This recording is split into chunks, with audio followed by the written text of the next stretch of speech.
Hey guys, I'm going to show you guys how to do a SAM splint. And for this, we need a SAM splint and we need an ace wrap or compression wrap. So here's the arm. We're going to pretend like his radius or ulna got fractured. Now, a couple of rules when it comes to splinting somebody. If it is a bone, right, like in the middle of a joint, so let's say radius or ulna, we want to splint the joint on either side of that bone because this bone goes from this joint all the way to this joint. So we don't want them to be able to bend their wrist or bend their elbow because that is affecting that bone that could be fractured. So if it's a bone that's fractured, we want to splint above the joints on both sides.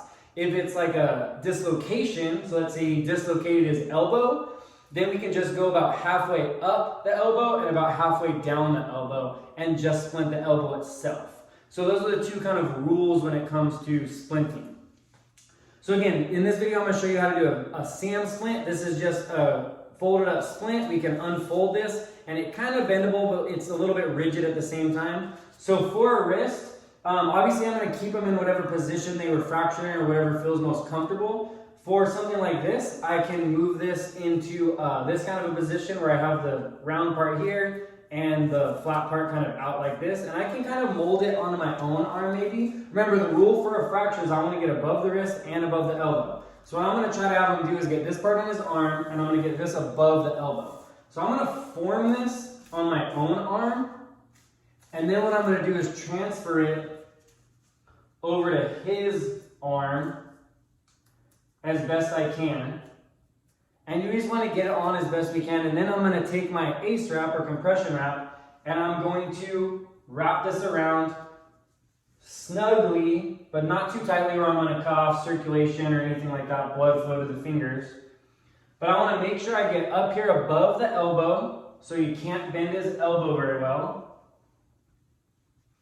And then I also want to make sure I get down around the wrist, maybe even over the hand, so that he cannot bend his wrist very well. Because again, I don't want him to be able to bend his elbow or his wrist to affect that bone that could have been fractured.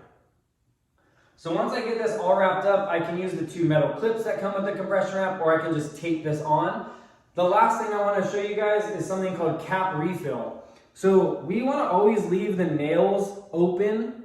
We don't want to cover them, or if it's a leg fracture, we want to leave the toenails available and exposed as well. Because what I can do is I can pinch his nail and then let go. And if you kind of see, my nail is a little bit pink. If I pinch it, it turns white, and then it'll come back pink when I let go. That means I have good blood flow to that finger or that extremity. So if there was some kind of like blood restriction here, like that bone fractured and is hitting an artery or a vein or something like that, and I do cap refill and that refill color is not coming back very well, then that's even a more medical grade emergency. We definitely want to get EMS involved, call 911 and get him to the hospital as quick as possible. If he's having good cap refill, we're not in such a hurry to get him to the hospital. We still want to get him there to get a doctor to look at this.